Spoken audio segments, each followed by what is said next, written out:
Welcome to the Gold Krewe 101 series, covering the topic of building good credit. Today's expert is Allyson Heumann. Allyson Heumann has a BA in economics and an MBA in finance from Tulane University and a Master of Accountancy from the University of Scranton. Heumann is honored to serve on the faculty as professor of practice in the strategy, leadership, and analytics minor at Tulane. Allyson Heumann began her career as an equity options and index equity options market maker at SIG. In 2006, she founded a consultancy marrying her areas of expertise, technology, and structured products. Allyson Heumann and Associates began as an expertise risk management and capital markets consultancy and has grown to serve various clients' needs in finance, manufacturing, and healthcare. Her work includes a wide breadth of activities from the building extensive data analytic programs for thwarting money laundering to assisting small FinTech startups and with monetization and the challenges of rapid growth. Heumann works extensively with leadership at both the board of directors and C-suite levels. Her firm's solutions aim to be ethical, scalable, sustainable, and compliant. Allyson Heumann and Associates mainly works in highly regulated markets. And we appreciate Allyson Heumann for being here today and being our expert. So it is with great excitement and gratitude that I welcome Allyson Heumann. Hi, I'm going to share my screen, have some slides here. Can we see the slides? Yes. Okay. So today I'm going to be talking a little bit about credit. And I think credit can be scary for some people, but it doesn't have to be. And the sooner that you get on it and manage it, the better off you're going to be. So people are often like, why do I need credit? Why can't I just pay for everything with cash? Which is kind of an interesting question. And the reality is that there are going to be times in your life when you're going to need to ask people for money. So be it buying a house or buying a car, or if you go back to graduate school and you take out loans, your credit score is going to determine a bunch of things. Those things being whether or not you get the loan, the interest rate you get, the terms of your loan. So by terms, I mean what the penalties are, or for credit cards, your late fine would be something that would be higher if you had a lower credit score. And the more or the better the credit is, the better your credit is, the more, oh my goodness, the better your credit is, the higher chances are you're going to get rewards when you borrow from people. So say a credit card with perks or access to a airport lounge or cash back, those things come only when you have good credit. There are three types of credit or three credit scores. Not all of them are equal. VICO or Vanguard are sort of the two that are regulated by governments. If you're in the United States, you're mostly going to hear about FICO, but if you're in Canada, maybe more Vanguard. And then there are the E-scores. Those are the ones you sort of hear about a lot. Equifax, TransUnion, Experian. And then you have the social scores. The social scores are things like Credit Karma, NerdWallet. These are not all equal. Your credit score from FICO or Vantage are the credit scores that really matter.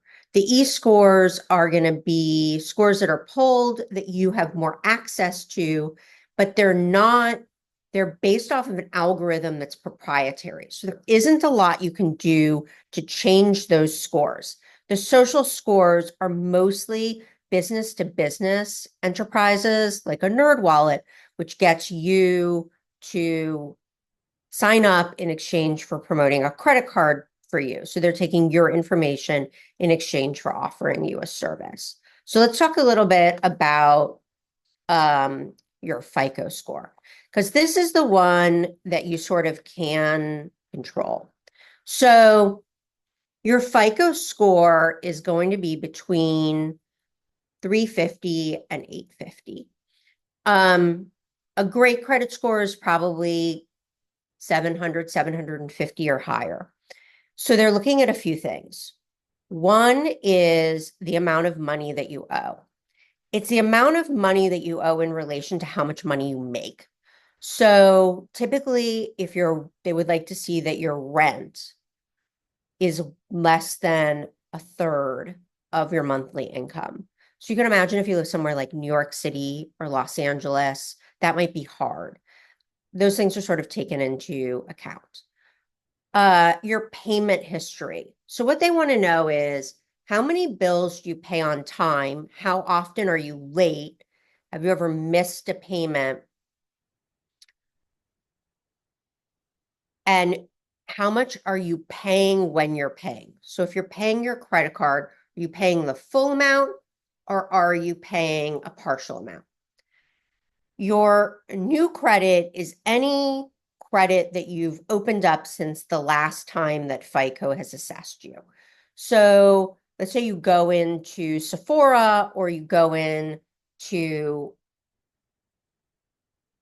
who else gives out credit cards? Like an REI or someplace like that. And they offer you a credit card in exchange for a discount. They're going to pull your credit, and then they're going to give you a credit card that would be considered new credit.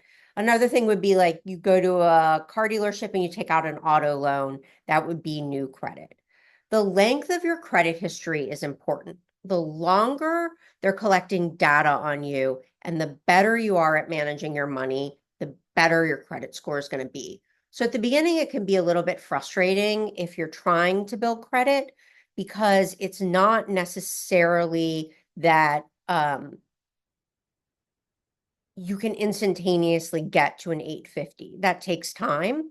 And the credit mix is really important. So what they're looking at is, do you have a mix of credit or is all your credit in one place? And if all you have is a mortgage because you're not borrowing any other money, then that's fine. But if you have a lot of debt and it's all in a credit card, that's not great.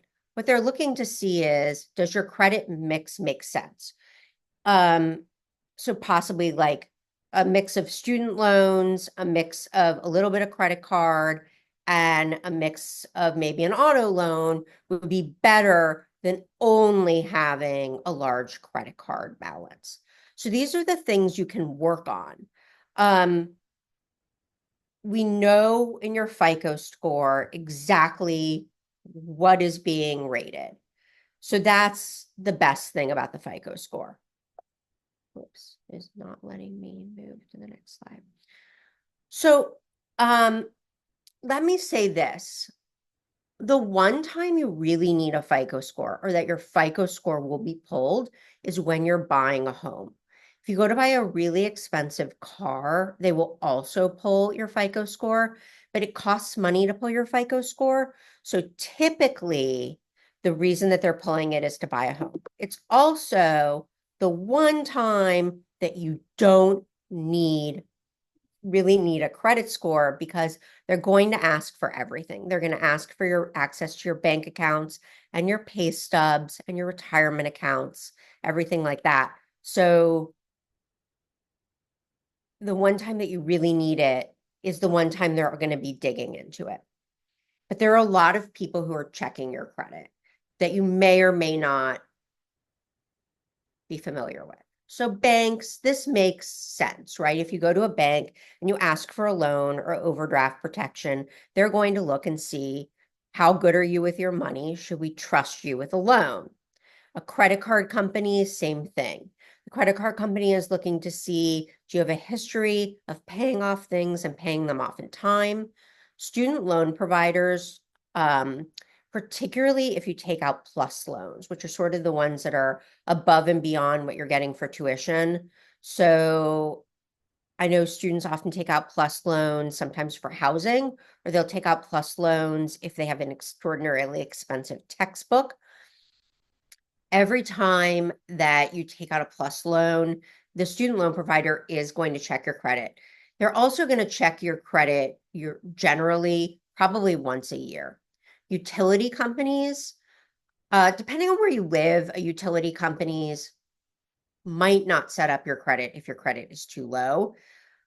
Once they check your credit, though, they're not checking it again. So that's like a one-time thing. Insurance companies.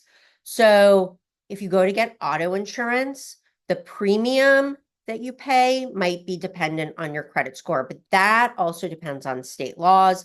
Your landlord is expecting rent from you. Of course, they're going to check to see if you pay things on time. In some states, California not being one, employers can have access to what they call a modified credit report with consent. I will say this, almost always your employers are checking your credit. Collection agencies, by the time you've gotten to a collection agency, them checking a credit, you're checking your credit would allow them to know what terms if they're going to offer you a settlement. Government agencies, if you owe child support, owe back taxes, things like that, they're going to check your credit. And anybody that has a court order can check your credit. But there are people that you can't, nobody can publicly just check your credit score. That's not publicly available information. And you would have to sign authorization for that to happen. Experian, TransUnion, and Equifax are somewhat interesting. They're business-to-business companies. They use very sophisticated algorithms to determine your credit worthiness. Things in these algorithms, nobody knows exactly what's in them, but they do focus on the 5 main things that FICO focuses on, but then they also focus on other things, like your SAT score is in your Experian credit number, which is a crazy thing to be in there. Often rent is not included in your credit score, which is problematic. You can try to request that your rent be added. Sometimes you might succeed and sometimes you might not. So a traditional credit score, like a FICO score, is you versus your money. So it is Allyson makes X amount of money and she has X amount of debt and she pays this percentage of bills on time and she pays off her credit card in full all the time. The difference between that traditional FICO score, which is you versus your money, is an E-score is a score where they combined your spending habits and your borrowing habits with other things like, are you purchasing things on Instagram or TikTok? Are you spending a lot of time online? What are you doing online? Do you gamble online? So it's a broader perspective of what you're doing. It's also going to include things like your occupation, your education, your lifestyle. So if you're posting a lot of pictures of you taking pictures on vacation, but yet you have a low credit score, that's going to hurt you. The key differences between e-scores and traditional scores are the data. We don't know all of the data that is going into your Experian, Equifax, or TransUnion score. We know exactly what's going into your FICO score.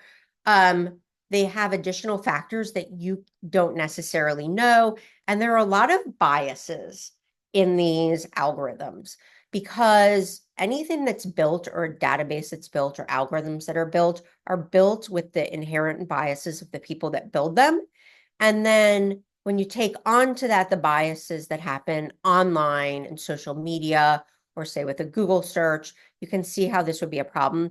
There are people that are very concerned about privacy when it comes to e-scoring. There isn't a lot that you can do about that. It's sort of an industry-wide issue. So in some respects, an e-score can help lenders, but it's controversial because it isn't particularly fair and it's not transparent. So we don't know how that number that they're giving you is calculated. And if we don't know how it's calculated, can financial institutions really rely on them? I think what's more important is to figure out how do you build your credit so that you don't end up in a system that you don't want to be a part of. So the first thing that you can do, especially if you're a recent grad and your parents are willing, you can have a trusted family member. I would not, they say a friend, but I would say a family member put you on as a user on their credit card. Then you're sort of piggybacking on somebody's credit. So a good example of this would be you have a kid that's going off to college, or if you're a really recent grad from college, then putting yourself on your parents' credit card. If they're willing to let you do that, then their positive activity is going to reflect on your report as well. If you have unpaid bills, catch up on your bills.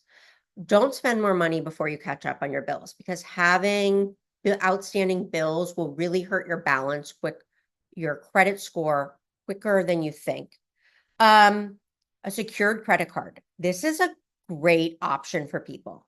So American Express has a card called the Serve card, SERVE, and it's a secure credit card. So basically, you put down a cash deposit and then you use it as if it's a credit card, and you build credit while you're doing it. But no one actually, and I think Serve is $1 per month. So that's a $12 fee for a year administratively.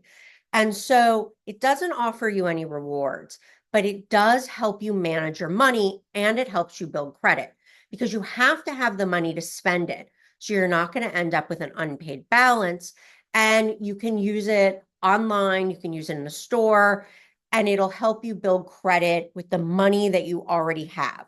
It's also a good check, because if you don't actually have the money to put on a card, you cannot spend the money. So you're not going to overspend.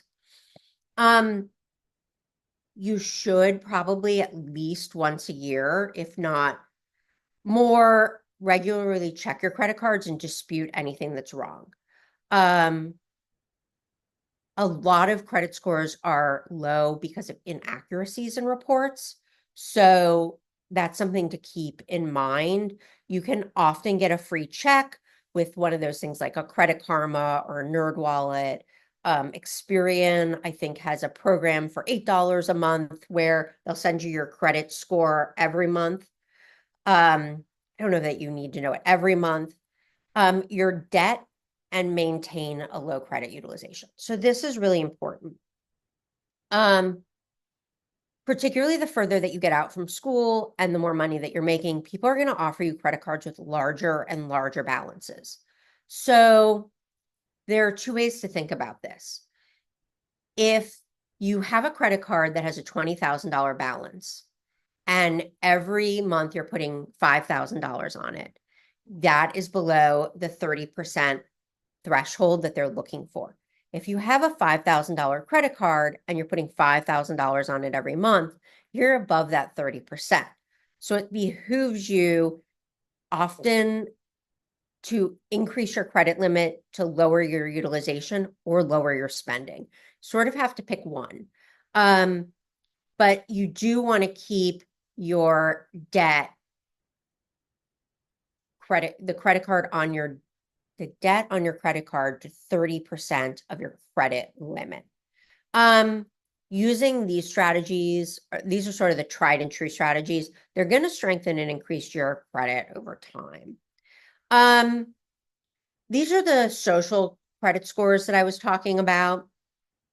So NerdWallet, it matches you with a credit card in exchange for some information on you. Credit Karma allows for free credit checking in exchange for access to your data. That's all it says, is access to your data. It doesn't tell you what that data is or what you're giving it access to. Credit Sesame provides debt usage insights to help you improve your debt score, but they're also often might say to you, take out a loan and repay the loan that you don't need, which isn't always the best idea, depending on how good you are with your money. Some of the things I've seen Credit Sesame suggest might not be the best options for you. And Experian Go was the thing that I was talking about. It helps you collect data on your spending, but requires you to have an existing credit history. So if you have no credit, if you've been paying cash all this time and you don't have credit, it's not going to help you. All of these scores are not monitored by the government. They are all business to business. They are taking your information and they are selling it to other people. So that's something you need to be mindful of.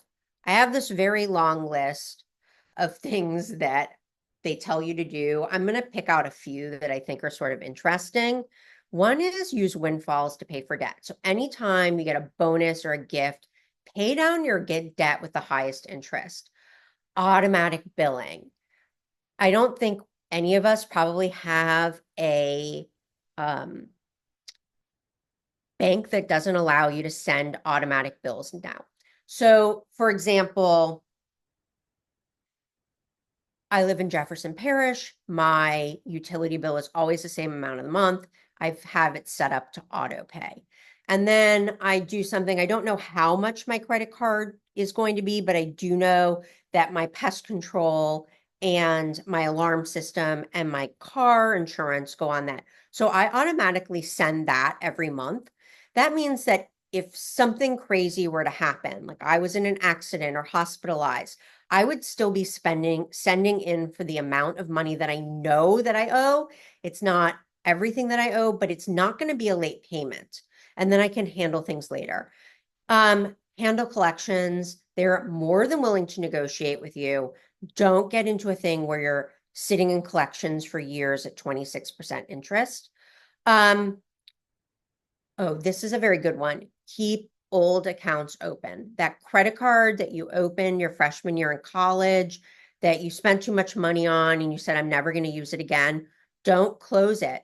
Because remember, length of credit history is a very important factor. It's 15% of your credit score. So keeping that old account open or that old checking account you had in high school that you never use, keeping those open keeps length in your credit. So you do want to keep those. It sounds crazy. I have credit cards from when I was in college that I don't even have the physical card anymore.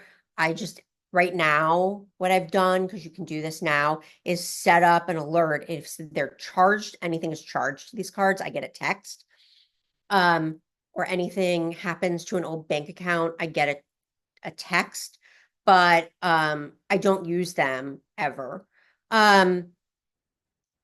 So this is an interesting one, strategic loan applications. So let's say you're going to buy a house or a car. Pulling credit over and over and over again isn't the best way to go about it. So be strategic about it. If you're looking for a mortgage, the credit company doesn't care if you shop for a mortgage for like 35 to 45 days. They would like you to shop for a mortgage. They don't want to just take the first terms that you get. That said, they don't want you shopping for a loan for 6 months. They think that that indicates nobody will give you money. So when you go to apply for loans, think about how many times your credit's being pulled and whether you can be strategic about it. Guard against fraud. This is a huge one these days. There are data breaches all the time, and more of your information is getting out there. I have my credit on a freeze at all times, which means nobody can walk into a store and open up a credit card in my name. It's a little bit inconvenient because if I need to take out a loan for something, I have to unfreeze my credit, which is about a half an hour on the internet. But I think it's worth doing it because then nobody can open credit or turn on a utility that you don't know about. There are a lot of scams that promise to pay, that promise to fix your credit. If you're gonna use someone to help you fix your credit, make sure that you do research. There are a lot of scams out there. Use your tax refund. If you get a tax refund, pay off your debt with your highest interest. Now, things that they don't tell you, but I will tell you are sort of interesting. Let's say that you need a new washer dryer and it's $1,200. I haven't bought a washer dryer in a long time, so I don't know how much they cost. But let's say you need a new washer dryer and you have $1,200.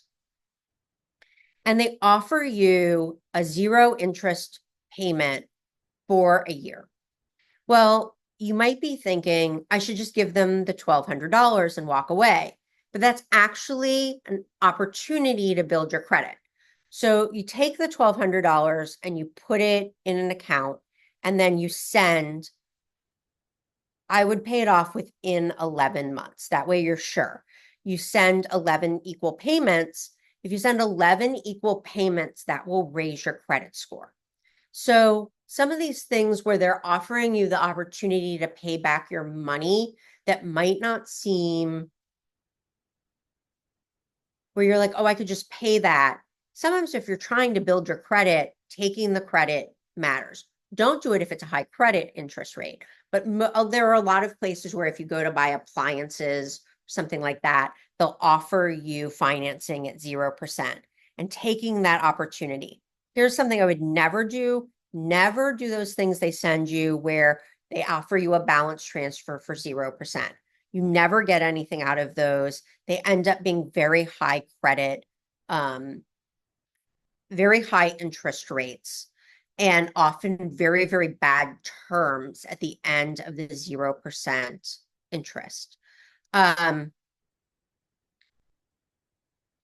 would suggest never doing that. Things you don't know is that these companies are using data analytics to figure out who you are and how they think you should be spending your money. So it is not as much of you versus your money as you think it is. It is with FICO or Vantage, but with the others, it's not. They're putting you in a bucket based on what they find out about you through social media and your Google searches, which isn't the best thing to do. So be mindful when you're posting things on social media or when you're Googling things that your credit score might be impacted. I'm not saying it's going to be a huge impact, but the cumulative amount over time, since we don't have answers as to what's going into these scores, and you might go to buy a car, and let's say you go to buy a Honda Civic, they might pull your Equifax score. Also, your Equifax, your TransUnion, and your Experian scores are all built off of different algorithms, whereas your FICO score should be nearly the same as your Vantage score. Those three scores are not going to be the same. So I have seen people that have had up to 100-point differences between a Vantage, or not a Vantage, between a TransUnion, an Experian, and an Equifax score, because their algorithms are using things about you that you didn't know that they were looking at. Credit was very, very simple before big data, AI, machine learning. Now it's become a little bit more complicated as far as how are they getting to the scores. But if we go back, I don't know how to go back. If we go back to this slide, if you focus on these 5 things, you will increase your credit score. This is the nuts and the bolts of the bulk of your credit score. The 100 to 150 points that are being done with these algorithms, those won't matter if you do a really good job with these 5 things. So I guess I'm going to open it up and see if anybody has any questions.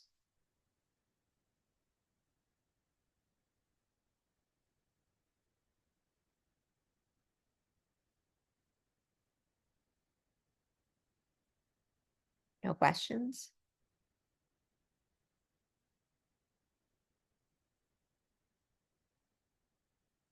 I feel like credit is something Can that you hear can, me? oh, yeah, go Oh, ahead. you can hear me. Okay. So, my name's David. Thank you for letting me take your course today. This has been a pleasure of mine. Thank you very much. Um, I have no credit. I grew up on the Dave Ramsey, hey, just build up cash. So now I've got all this cash in my couch and I have no credit. And that is, it makes it difficult for me at, 40 years old. But I get all these credit card things in the mail, and they're like, oh, Venmo, Apple credit cards, Venmo cards, Home Depot, Lowe's. I did try at one point doing secured loans at the bank, and nothing really came up, where I do $2,000 and I would pay back $100 every month. And I never really gained anything from that at all, even going back to that same bank. And so I'm just sort of my purpose of taking this course was how am I mean, you've given me so many great points, but should I just start taking credit card? It's not an option for me to use a family member to get a No, credit not at card. 40. I would not suggest it at 40. Okay. So should I do the Venmo credit card, just like start signing up for credit cards, even though it's been essentially against my religion for so many years? Um, I would not start signing up for tons of credit cards. I would pick a credit card that makes sense to you. So, this is where a company like a Nerd Wallet, you probably mhm. don't have a lot of information. You probably don't have much of a digital footprint when it comes to your spending. So None, you hardly, are yeah. not giving them much information. If you tell them what's important to you, like, do you eat out a lot? Then it'll give you a credit card that gives you cash back for dining out. Or if you have a long commute, there are credit cards that will give you cash back for pumping gas into your car. So pick a credit card that makes sense to you. And if you want, Trevor has my email. I can help you find one that makes sense. And then start using that credit card. And then make sure that you pay it off every month. It's not, the problem is that doing a secured loan for $2,000 at a bank, unless that's not going to get you where you need to be. It needs to be consistent. Um, there are services you can pay to get your rent and your utilities put onto your credit. I I have very mixed feelings about that. I don't know what information you're trading in exchange for allowing them to do that. So I don't feel great about doing that. I think that if you're really uncomfortable using, I would say that the Amex Serve card is a great card for making purchases online because then you don't ever have to think about it. But I would not just all of a sudden up and open up a million credit cards. But I do think having one credit card that makes sense works. I also think that the other thing that you can do is they're not going to give you a huge credit limit at the beginning because you have no credit history. So as you move along, I would stick to the 30% utilization. I would pay it off every month. And then once or twice a year, I would ask them to increase your credit limit and then increase your spending about a third of that. So you can take things like, I'm guessing you pay for your groceries with cash, pay for your groceries with the credit card, right? So Yeah. things, don't think of it as extra money. Think of it as an alternative way to pay for things, is I think the way to go about it. It's going to take a little while because you don't have a credit history. You have no length to your credit history. And this isn't like a crazy thing to do. My dad just went through this. My dad has no debt and he has one credit card only. And he's been using the credit card and he went to apply for a different credit card because it had a bonus that he want and he got declined. I mean, there was no actually good reason for him getting declined. It was just that his credit has stalled, right? He had a lot of credit history, then he didn't really use credit, and now um he ended up getting the card, but he was very shocked because the initial thing was no. And I said, well, you don't really have any debt. Like, no, you're not. ever asking anybody for any money. So now the algorithms, my dad's a boomer. The algorithms weren't around when he was building his credit, and now they're around. They don't know what to make of him because his credit utilization is older than the systems are. So it's possible to do. This is not I don't know that and it depends on what bank it is. If it's not one of the big banks like a Chase or a Bank of America or Capital One, it's probably also not helping you. If it's a small community bank, it's probably not helping you at all. Interesting. Did that answer your question? It did. It's something because I trade. I'm an active trader every day, and I've built a substantial account on some of these currency trade accounts. How come none of that applies to my credit? Oh, okay. So It's that's a like they great don't. It's like question. they don't. Yeah. So because your credit doesn't take into account anything that's in a broker dealer clearing account.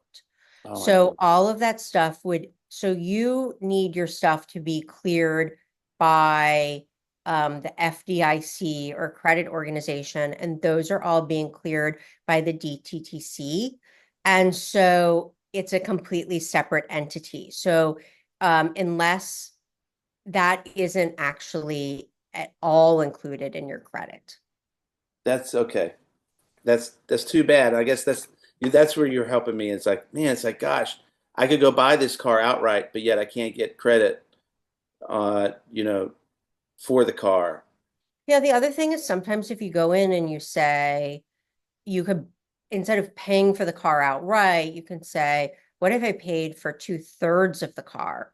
What would the loan look like on the rest of the car?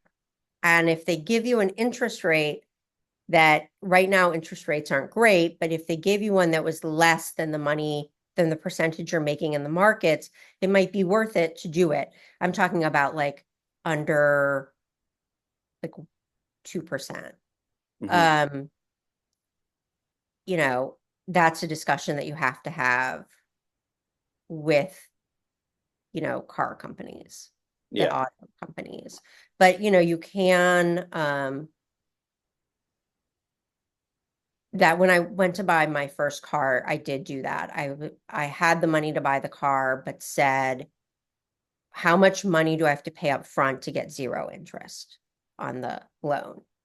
It was substantial. It was like 70% of the car. But I ended up getting a 0% loan and then paid it off. I think I paid it off over 12 equal payments. I think it was a 5-year loan that I paid off into 12 equal payments. It's a little bit about knowing the system and how to play the game, unfortunately. Yeah, and this course has been really my first step in realizing that yeah, there's so many ways to kind of achieve it. I didn't realize there was 3 different scores, but I think Yeah. I need to focus on the FICO. Yeah, I would focus on the FICO because you don't actually have a lot of control over your Experian, your TransUnion, or your Equifax. Yeah. I mean, you do if you want to if you pay to sign up for their products.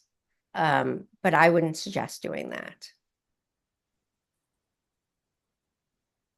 That would not be something I would suggest doing. I would focus on your FICO score. And NerdWallet. Well, I would use NerdWallet to find a credit card because Sure. so normally you're trading your payment history and all that sort of stuff in exchange for information on a good credit card. But you don't have a payment history, so you're not trading anything. I do want a payment history. We own our house outright. We own our cars outright. We have no debt, but So yet, that is no payment history. yeah, yeah, and that's what Yeah, that's convinced the me. crazy thing. It's not that you've done anything wrong, you just don't have a history of paying things off monthly. And that's what they're concerned about. They want to know over a 5 to 10 year arc of time, can you consistently pay your bills on the day that they're due? It's a lot about knowing whether or not you're disciplined. You're very disciplined, just not in the way that they're expecting you to be. Mm-hmm. Allyson, thank you so much for answering my questions. It's You're been a welcome. great course. I hope you guys do these more often. Yeah, we will be doing them once a quarter. So be on the lookout. Well, I'll stay on my alumni email list and stay involved as much as I can. Perfect. We appreciate you being here. Thank you very much. Anything else?